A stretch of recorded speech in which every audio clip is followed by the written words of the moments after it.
Hi everybody, welcome back to day 7, and we have completed our 6 days of feeding with our starter, and hopefully all of your starters have some life. Mine, as you can see today, I just refed it on day 7, but I used today's starter discard to make bread.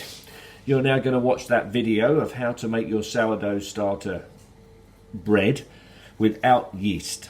So I'm putting no added yeast in today, just salt, water, flour and the starter.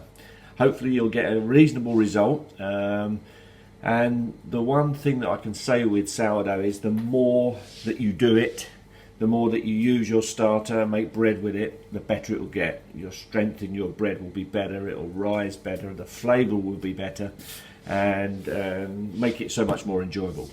But that takes time, and as you understand, with all baking, everything takes time.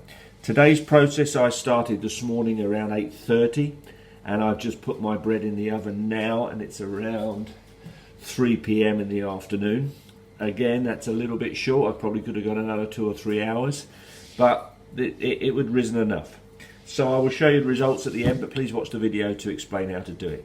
Good luck, and if you have any questions, please contact us on Facebook. Thanks for listening, and enjoy. Those videos are going to stay on YouTube for you to watch, so you can recap and go over it again.